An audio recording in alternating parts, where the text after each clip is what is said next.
عورت کے لیے ایک مسئلہ درپیش ہوتا ہے حیض کے بارے میں، کہ حالت حیض میں کیا وہ قرآن کریم کی تلاوت کر سکتی ہے، یا دیگر جو ذکر و اذکار ہے وہ کر سکتی ہے یا نہیں کر سکتی ہے۔ تو اس سلسلے میں عورت کو جو خون آتا ہے، یا تو وہ حیض کا خون ہے، یا نفاس کا خون ہے، یا استحاضہ کا خون ہے۔ حیض اس خون کو کہا جاتا ہے کہ ہر مہینے عورت کو آتا ہے، ماہواری جس کو کہا جاتا ہے، جس کی جو مدت ہو کم سے کم 1 دن یا 1 رات، علماء ذکر کرتے ہیں زیادہ سے زیادہ 15 دن ذکر کرتے ہیں، عام طور سے 6 دن یا 7 دن کی مدت ہوتی ہے۔ اس مدت میں نماز روزے وہ نہیں کرے گی۔ اور نفاس اس خون کو کہا جاتا ہے کہ بچہ کی ولادت کے بعد جو خون آتا ہے، اس کی جو زیادہ سے زیادہ مدت ہے وہ 40 دن ہے، جیسا کہ بعض روایت کے اندر آتا ہے۔ نبی صلی اللہ علیہ وسلم سے پوچھا گیا تو آپ نے کہا 40 دن بیٹھنے کے لیے، یعنی 40 دن زیادہ سے زیادہ مدت ہے، کم کی کوئی حد بندی نہیں ہے۔ کم میں ہی اگر خون سے وہ پاک ہو جاتی ہے تو غسل کر کے نماز روزے کریں گی، بیوی کے لیے، شوہر کے لیے حلال ہوں گی وہ۔ اور استحاضہ یہ حیض اور نفاس کے علاوہ خون ہے جو کہ بیماری کی وجہ سے آتا ہے۔ تو اس حالت میں، استحاضہ کی حالت میں، وہ ہر نماز کے لیے الگ الگ وضو کرے گی اور نماز پڑھے گی۔ استحاضہ کا خون اگر زیادہ آ رہا ہے تو اس حساب سے وہ کپڑا وغیرہ رکھ کر کے وضو بنا کر کے نماز میں داخل ہوگی۔ یہاں جو معاملہ ہے کہ حیض اور نفاس،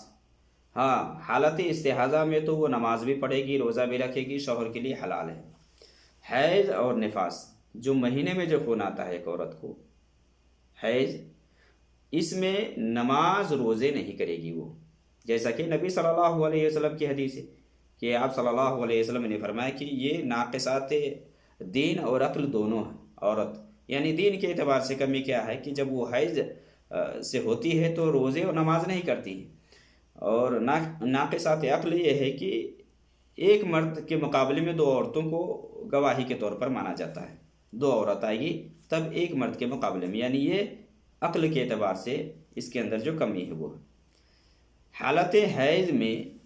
حدیث کے اندر ہے کہ نماز اور روزے سے وہ رک جائے گی، نماز اور روزہ نہیں کرے گی۔ ہاں حیض سے پاک ہونے کے بعد، اور یہی معاملہ نفاس کا بھی ہے، حالت حیض اور نفاس کا جب خون آنے لگے تو نماز اور روزہ نہیں کرے گی، لیکن جب اس حیض سے یا نفاس سے وہ پاک ہو جائے گی، یعنی حیض کا خون آنا بند ہو جائے گا، نفاس کا خون آنا بند ہو جائے گا، تو وہ روزے کی قضا کرے گی، جتنے روزے اس کے چھوٹے ہوں گے اتنے روزے کی وہ قضا کرے گی، لیکن نماز کی قضا نہیں ہے۔ تو حالت حیض میں یا حالت نفاس میں ایک شوہر اپنی بیوی سے ہم بستری نہیں کر سکتا ہے، یا بیوی اپنے شوہر سے ہم بستری نہیں کر سکتی ہے، یہ منع ہے۔ قرآن میں اللہ تعالیٰ نے حیض کے بارے میں فرمایا ہے کہ لوگ آپ سے حیض کے بارے میں پوچھتے ہیں تو آپ بتا دیجئے کہ یہ گندی چیز ہے۔ یسألونک عن المحیض قل هو اذی فاعتزلوا النساء فی المحیض، کہ حالت حیض میں بیوی سے الگ تھلگ رہو اور اس وقت تک قریب نہ جاؤ جب تک کہ وہ پاک نہ ہو جائے، یعنی جماع کا معاملہ ہے کہ جماع اس وقت تک ایک شوہر اپنی بیوی سے نہیں کر سکتا ہے جب تک کہ وہ پاک نہ ہو جائے۔ باقی جو اوپر سے بوس و کنار ہے اور چما چاٹی ہے یہ سب کر سکتا ہے، اس کے ساتھ سو سکتا ہے، کھا سکتا ہے۔ اور اس سلسلے میں روایت حضرت عائشہ رضی اللہ تعالیٰ عنہ بیان فرماتی کہ میں حیض سے ہوتی تھی اور برتن میں جہاں منہ لگا کر کے پانی پیتی وہی نبی صلی اللہ علیہ وسلم بھی پانی پیتے تھے۔ یعنی ایک روایت کے اندر ہے نبی صلی اللہ علیہ وسلم حضرت عائشہ رضی اللہ تعالیٰ عنہ جب حیض سے ہوا کرتی تھی تو ان کی گود میں سر رکھ کر کے آپ قرآن پڑھتے تھے، گویا کہ اوپر سے بیوی کے ساتھ بوس و کنار ہوا جا سکتا ہے، بس جمع منع ہے، جمع کرنا یہ منع ہے۔ جمع کے علاوہ اوپر سے آدمی اپنی بیوی سے لطف اندوز ہو سکتا ہے۔ حیض کی حالت میں عورت کے لیے یہ منع ہے کہ وہ خانہ کعبہ کا طواف نہیں کرے گی۔ اگر حج میں آئی ہے یا عمرہ میں گئی ہے تو خانہ کعبہ کے طواف وہ نہیں کرے گی، خانہ کعبہ کے ارد گرد چکر نہیں لگائے گی، باقی جو اعمال ہے جو حاجی کرتے ہیں وہ سب کریں گے۔ حالت حیض میں ایک معاملہ آتا ہے عورتوں کے لیے کہ قرآن کریم کی تلاوت، کہ کیا ایک عورت حالت حیض میں ہوتے ہوئے قرآن کریم کی تلاوت کر سکتی ہے یا نہیں کر سکتی ہے؟ تو دیکھیے یہ جو معاملہ ہے یہ علماء کے درمیان اختلافی مسئلہ ہے۔ بہت سارے علماء ہیں جو اس کی ممانعت کے قائل ہے کہ حالت حیض میں ایک عورت قرآن کریم کی تلاوت نہیں کر سکتی، جبکہ اس کی ممانعت پر کوئی صریح اور صحیح دلیل نہیں ہے کہ ایک عورت حالت حیض میں قرآن کریم کی تلاوت نہیں کر سکتی ہے، اس کی کوئی دلیل نہیں ہے۔ حدیث سے جو پتہ چلتا ہے نماز اور روزہ وہ نہیں کرے گی، شوہر کے پاس نہیں جائے گی، یہ سب کام ہے، لیکن دعا، ذکر و اذکار، قرآن کریم کی تلاوت وہ کر سکتی ہے، کیونکہ اس کی ممانعت پر کوئی دلیل نہیں ہے۔ ہاں، کچھ علماء اتنا ضرور کہتے ہیں کہ اگر کوئی موبائل سے قرآن پڑھتی ہے یا یادداشت سے اس نے حفظ کر رکھا ہے اس سے پڑھتی ہے تو یہاں تو منع ہے ہی نہیں، لیکن اگر مصحف سے، قرآن سے جو کتابی شکل ہے اس سے اگر قرآن پڑھتی ہے تو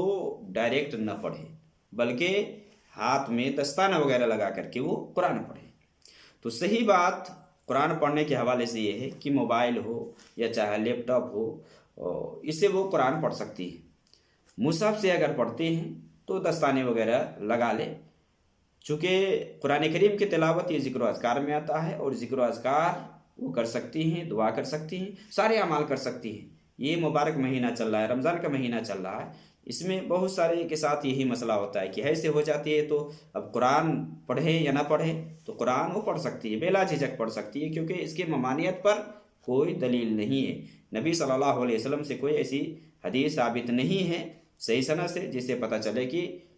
حائضہ عورت قرآن نہیں پڑھ سکتی ہے۔ تو حالت حیض میں قرآن پڑھ سکتی ہے، اسی طرح سے حالت نفاس میں بھی وہ قرآن پڑھ سکتی ہے، ذکر و اذکار کر سکتی ہے، دعا کر سکتی ہے، سارے اعمال کر سکتی ہیں وہ، بس صرف جو کام منع ہے جیسا کہ نماز روزہ نہیں کرے گی اور جمع نہیں کرے گی، ہم بستری نہیں کرے گی، یہ سب کام جس کے بارے میں حدیث کے اندر یا قرآن کے اندر آیا ہے ان کاموں سے ان کو پرہیز کرنا ہے، رکنا ہے۔ باقی جن کاموں کے بارے میں کوئی صحیح روایت نہیں ہے اور جس کے بارے میں ممانعت نہیں ہے تو وہ سارے کام وہ کر سکتی ہیں۔